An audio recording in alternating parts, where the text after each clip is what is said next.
Today on The Young and the Restless, Lily and Nate argue about his relationship, Diane worries about Kyle, and Phyllis turns herself in. At the Abbott mansion, Kyle tries to get away from his mother, who is worried about him. Diane is concerned that he's running away from the pain. She's sure Summer regrets everything she did. Kyle complains that Summer burnt their marriage to the ground. How he feels or doesn't feel doesn't matter. Diane worries that Kyle hasn't seen what a successful long-term relationship looks like. Kyle has a son whose mother has made it very clear she has no problem putting herself first. He will protect his son.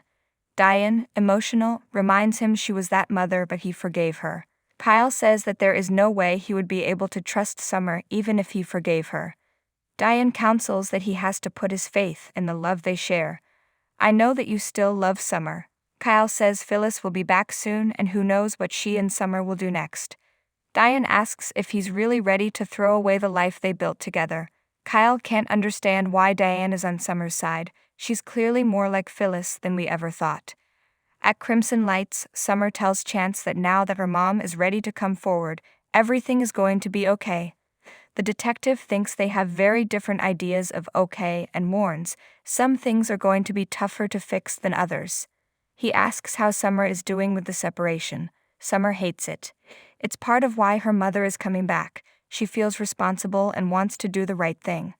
Chance is skeptical. Prison time is the reason she refused to turn herself in the first place. What's changed? Summer says she's hoping that once everyone understands what really happened, the charges won't be too harsh. Chance warns that he hopes she's not going to try to manipulate the law. He won't allow that to happen, and neither will Christine. In a suite at the GCHC, Phyllis is relieved when she arrives in Carson. The ambulance driver answers the door. She was worried it was a trap. She thinks Michael is a miracle worker, but Tucker emerges and says he's her miracle worker and wants to make her an offer.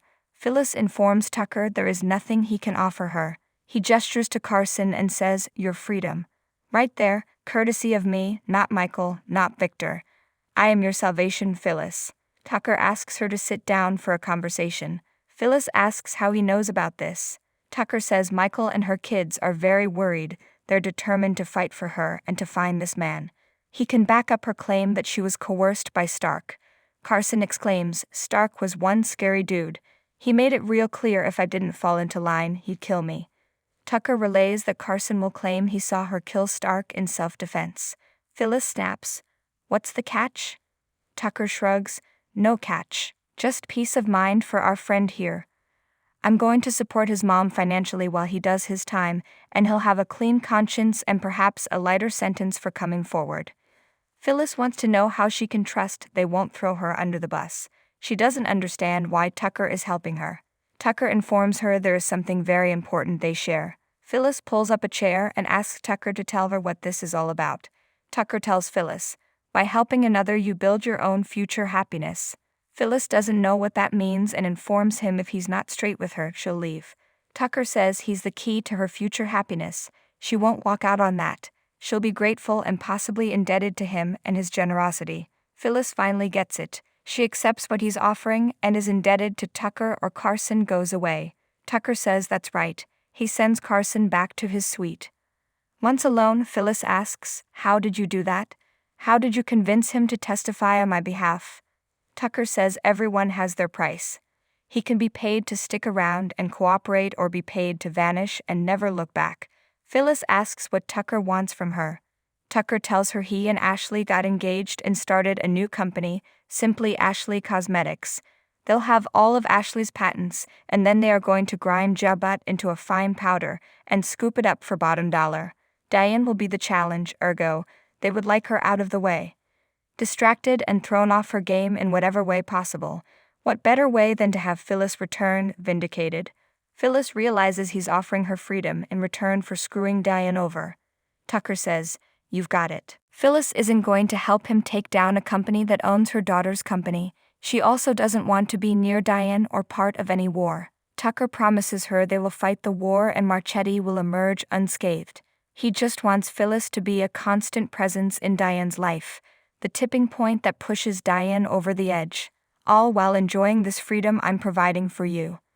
What do you say? He points out that a perk is that she'll be bringing down a woman she hates.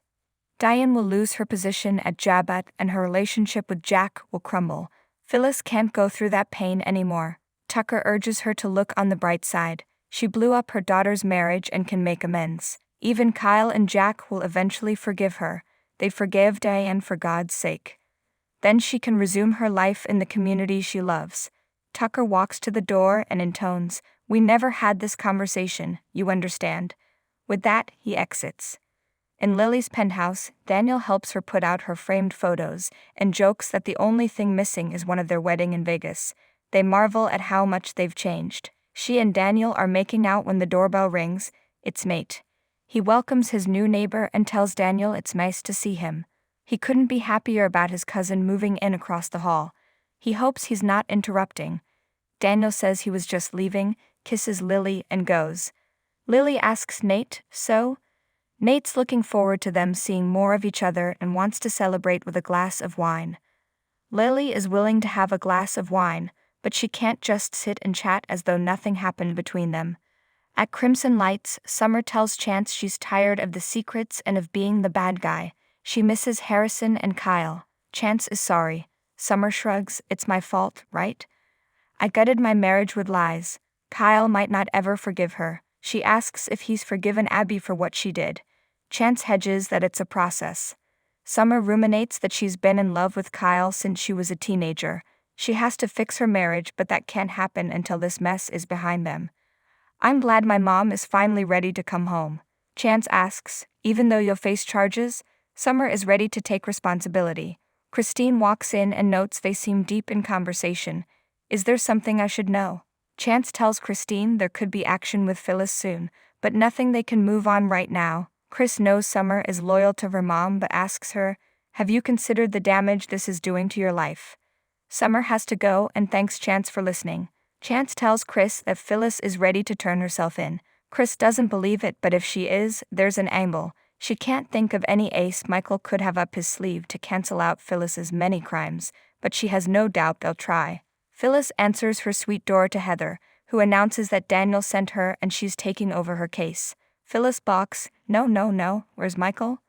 Heather explains that Michael is on his way to Singapore, where Gloria has gotten herself into a serious legal entanglement. Phyllis panics, she can't do this without Michael. Heather assures her she is up to speed on the case. "You can still hate me, but I'm here, Phyllis, and I'm good.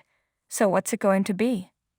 In Lily's suite, she and Nate make awkward conversation about the building.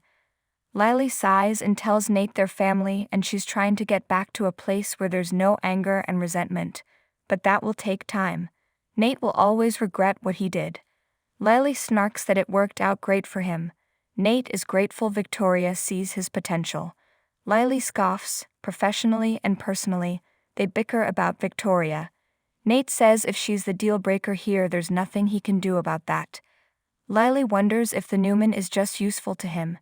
Nate insists his feelings for Victoria are very real. If she can't respect his decision, there's no point in talking about them being a family. Lily argues that his dating Victoria throws everything that she and Nate did to her and Devon back in their faces. Nate counters that Devon tried to take her to court, and that Devon and Abby cheated on Amanda and Chance. Everyone has moved on from that, but all she can see about him is the past. He's never been more comfortable in his own skin than he's ever been. Lily exclaims, "Yeah, Nate, that's what's scary. Elena was your conscience and Victoria can't give you that. She's pushing him to be bigger and better. Collateral damage be damned." Nate tells her he made an effort tonight, but it's over. He walks out. On the stairs at the athletic club, Tucker texts Ashley that there should be some good news later. In Phyllis' suite, she rants to Heather that she doesn't have time to find someone else. Amanda is probably on the other side of the world or something. You're hired. They go over the possibility of Carson coming forward. Phyllis has a feeling he'll show up sooner or later. A knock comes at the door. It's Daniel and Summer. Daniel asks if Phyllis is okay with Heather. Phyllis would still rather have Michael. No disrespect to Heather, but says it's fine. Heather gets a message from Michael's investigator that they've found Carson. He actually came to them and offered to cooperate. Summer blurts, "That's good." Daniel says it's great news. Phyllis agrees. Heather muses that she was right to be optimistic. Phyllis says she manifested it, and it came to be. Summer asks if she's ready to turn herself in. Phyllis nods, yeah. The stakes are too high. I have to do it. She asks Heather what they do next. Heather calls Chance and explains she's taken over for Michael Baldwin as Phyllis' attorney and her client is ready to turn herself in. At the Abbott mansion, Diane insists she's on Kyle's side, only and always. Summer did a horrible thing, but she's trying to look past it for his sake. Kyle knows his mother wants to help, but he has to get through this his own way. They embrace and express their love. Kyle assures her he's doing what he needs to do to take care of himself. Chance and Christine arrive at the GCAC, where Heather has promised Phyllis would turn herself in. Chris is skeptical. Just then, Daniel, Summer, Heather, and Phyllis come down the stairs. Christine and Phyllis size each other up. Phyllis smirks. Christine fumes, "You have outdone yourself, and who knew that was even possible?" She rants about Phyllis putting the people of the town through hell and wasting public resources. And now you just waft down the stairs like you're some kind of prom queen. She warns Summer will be facing charges because of her and hopes the redhead appreciates their loyalty. Phyllis begins, "My children know I love them, Christine. They know I did what I did." Heather cuts her off and says her client won't be speaking until they get to the station. Chris levels, "That can't happen soon enough." She adds, "Good luck, Heather. You're going to need it. You've stepped into one mess of a case." Chance steps forward and cuffs Phyllis while reading her the Miranda rights. Christine glares. As Phyllis is lead out, Tucker watches from the bar. At the Abbott mansion, Diane tells Kyle the mom talk is over and he's free to go whenever he wants to. Her phone dings. She's received a text from Tucker. Diane says to Kyle, "Is this what it looks like? Phyllis being arrested." Kyle muses, with Summer right by her side.